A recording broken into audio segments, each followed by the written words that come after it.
It's your boy Lancy back with another video, and today we'll be discussing Jey Uso versus Bron Breakker next week on Monday Night Raw for the Intercontinental Championship, because this is a match that has been heavily discussed by all pro wrestling fans on the internet. You're going to see different opinions and different discourse being shared, with a lot of people asking the question, will Jey Uso finally win the big one? And that's the question I'll try to answer my best on in this video. So with all out the way, let's get straight into it. Even though we know Bron Breakker is most likely gonna beat Jey Uso next week on Monday Night Raw, I'm still very excited for some reason. Maybe it's the promo that Jey just delivered on Bron Breakker that I'll talk about more later on, but for some reason I'm still very excited for this match. I don't know why, but I am. And a big question that some people have been asking is, could Bron Breakker afford to drop the IC title to Jey Uso right now? And my answer to that would be, I do think he could afford to. Let me explain. First starters, Jey Uso is a guy who calls himself main event Jey, but has not done a whole lot to back that claim by himself. For example, he lost to Damian Priest at Backlash for the world title, lost to Seth Rollins, lost to Gunther, he lost the Money in the Bank, he wasn't even at SummerSlam, and now if he loses another title match to Bron Breakker,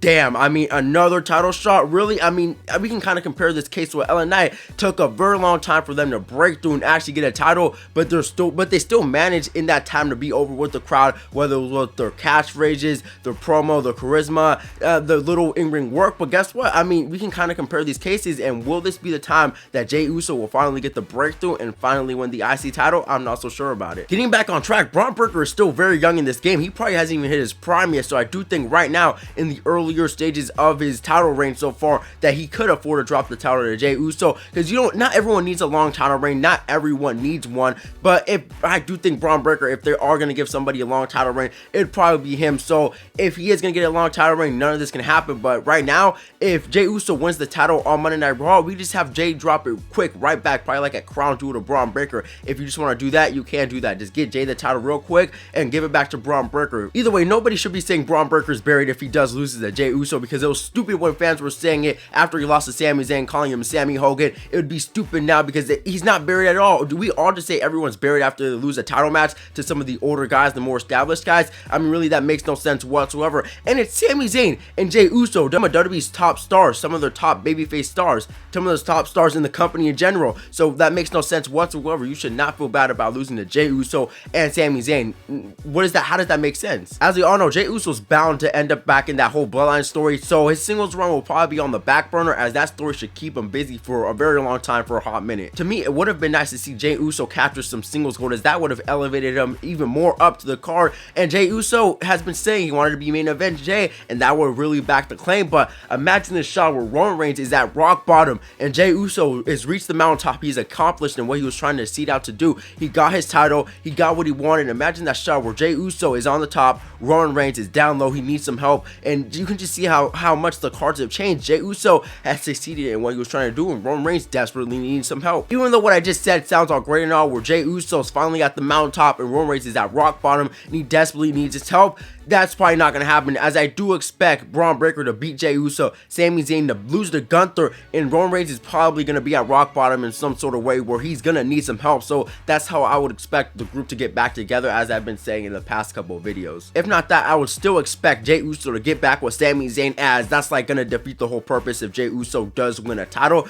But what happened with that whole storyline? I was kind of expecting something to happen with that, but I'm pretty sure Sami Zayn had to get some sort of stem cell therapy, as that's what kept him out. So I would expect that story to get like right back brought up probably after like crown jewel or something like that. If you're a fan of Jey Uso, I understand your frustrations, as this guy is clearly one of the most over stars in the company in all of pro wrestling, but does not get treated as such. He doesn't get treated as like one of those big guys, like a Damian Priest, who recently got elevated up to the main event scene. He doesn't get treated like that, doesn't get treated like all the other guys in there. And you might say, oh, it's his wrestling, he's not that good at that. And I'm not saying Jey's like this great technical wrestler, as in the past WWE doesn't really value like those great technical wrestlers, and they value more like the charisma, the personality, how you connect with the crowd. Because if we were just going off like the technical wrestling, guys like a Ciampa and Gargano would be clearly at the top of the card, and Jey Uso would probably be really low. But that's not how things run. We go off more charisma and personality and how you connect with the crowd. So why is this not happening with Jey Uso? I'm not for example, a good example would be John Cena. I'm not saying Jey Uso is John Cena, but John Cena was never really known as like this great technical wrestler or like one of the best in the world at wrestling. He was more known for like how he connected with the crowd and this and that, how he cut a promo,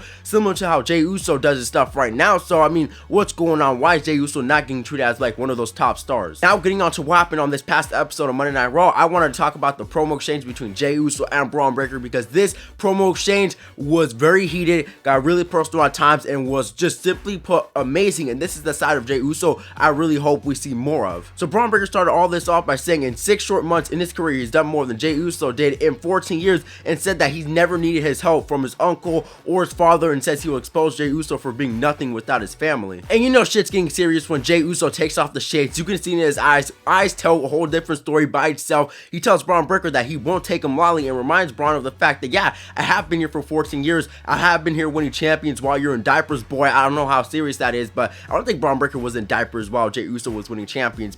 And lastly, Jey Uso tells Bron Breakker this cold ass line. He tells Bron Breakker, we'll see how long this reign lasts, because it might end up short and sweet, just like her NFL career. My goodness, that was just amazing. Bron Breakker gets pissed. His facials were really good right there. Bron Breakker gets pissed, attacks Jey Uso a little bit. He's charging up the spear, but then Jey Uso catches Bron Breakker of a spear of his own. And this segment overall was just really good. And now, like I said before in the intro, I'm very excited for this match now. I feel like this was really needed, especially for Jey Uso. One of the reasons why I think this segment was so good was we got to see an old side of Jey Uso, like the stuff from like the bloodline, the stuff from like his Uso penitentiary days, where Jey Uso was cooking left, right, and center, really serious, cutting fire promos. And I like this stuff way more than we get with like his Yeet stuff, where he's going for like the cheesy stuff. Even, I wouldn't say that cheesy, but yeah, he's kind of baiting for like the Yeet chance, even though that's what he's supposed to do, and that's what made him a big star. I'd always take like the others two over like what we get with his current Yeet stuff. A question that has been asked by many people, and quite frankly myself, is why is this match not on the Bad Blood PLE? Because yes, even though we know it's a 5-match format, this match is very deserving. And when we look on the card, I just watched SmackDown right now. I'm kind of making this video very late. Why is Nia Jax going to be on the Bad Blood PLE? Someone needs to answer me this question. Nia Jax, are we being serious? With Bayley or Naomi on Bad Blood, that match pretty much has no build whatsoever compared to this match. Should not be as good whatsoever compared to this match right now, and does not have the amount of heat that this match has compared to like the Nia Jax match whatsoever. Why is Nia Jax on the Bad Blood PLE? Why? No one cares enough to see her on the PLE. The match should not be good whether it's like Naomi or Bayley, and it's most likely gonna be Bayley, which I could care less for that kind of rematch. That rematch has no heat whatsoever compared to seeing a Jey Uso versus Bron Breakker match, which should be really good, has a lot of personal stuff, personal layers to it. Who does not want to see that? I mean, Jey Uso, one of your most over stars in the company, has not been on a PLE in a hot minute. Bron Breakker, he's your IC title. Why don't you want to put that on a PLE, elevate it up even more? I mean, personally, I would rather have the IC title on the PLE compared to like the World's Women's Champion. I think that's what it's called, but yeah. And to me, there's just other matches more deserving to be on the PLE. For example, I'd rather take Butch and Sheamus in some sort of like stipulation match. Hell, Chelsea Green and Meechin, I'd rather see that on the PLE, even though that match probably shouldn't even be on the PLE. Other matches whatsoever, I mean, yeah, I do like that we're getting feuds ending on TV, as that makes TV programs way more like important on the TV stuff, makes you want to watch it even more. But it would be nice to see some sort of feuds end on PLEs, because we haven't seen that in a hot minute. Shifting over towards the topic of interference, as that's what we might see in this main event match, because we know Jey Uso does have some history with the Judgment Day, so I would expect the Judgment Day to come out. If they do come out, and then we'll probably get like Rhea Ripley and Damian Priest come out, like a little bit of distraction, a little bit of chaos on the outside, maybe as a way to protect Jey Uso so Bron Breakker doesn't fully pin him clean. But I would still expect Bron Breakker to pin Jey Uso clean 1, 2, 3 in the middle of the ring with some sort of spear. And as the reign of Bron Breakker is just getting started, and I personally don't see anybody ending this reign in a very long time. And when Jey Uso loses, watch Rikishi lose his mind. I swear, Rikishi's always on the internet losing his mind when his son loses, but hey, that's gonna be something funny to see when Jey Uso actually does lose the match. And does it feel like most of the time with Jey Uso, we're just waiting for like the next pit stop, because he really hasn't had like a set story besides like this little thing with Bron Breakker. He really hasn't had a story in a very long time. I mean, the stuff with Rhea Ripley, I really don't care enough for that too much.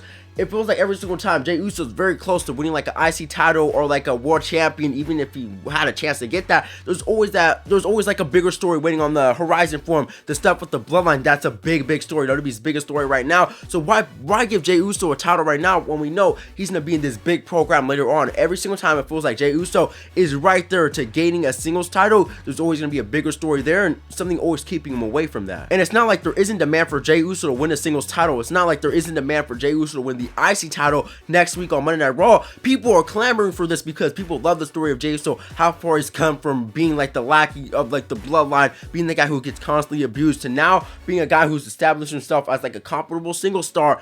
It's not like there isn't demand for it. As people in my comment section, every single time I make a video either about Jey Uso or not even about Jey Uso, I get paragraphs of people writing about how Jey Uso needs to stop getting screwed over, how he's deserving of winning a title, and other people are saying, oh, Jey Uso needs better wrestling. I mean, people are really clamoring for this, and on the other side, some people really don't care enough about it. So yeah, I mean, it's very mixed, and some people do care about it, and some people don't. But we will find out on Monday Night Raw if Jey Uso can finally capture some sort of singles gold by himself. So yeah, with all out the way, what do you guys think of all this? What do you guys think of Bron Breakker versus Jey Uso next week on Monday Night Raw? What do you guys think about it? And do you guys think the big question will finally be answered? Do you guys think Jey Uso can finally capture some sort of singles gold? Personally, I don't think so, but what do you guys think about all this? So with all out the way, it's been your boy Lonzy. Peace out.